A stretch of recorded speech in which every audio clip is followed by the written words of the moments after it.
கர்த்தர் செய்த நன்மைகளை ஒரு நாளும் மறவாது. ஆத்துமாவே நன்றி சொல்லு முழு உள்ளத்தோடு.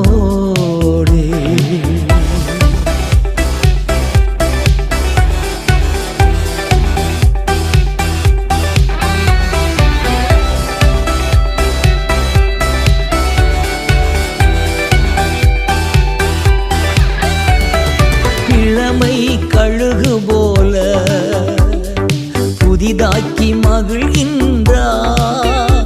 நம் இளமை கழுகு போல புதிதாக்கி மகிழ்கின்றார்.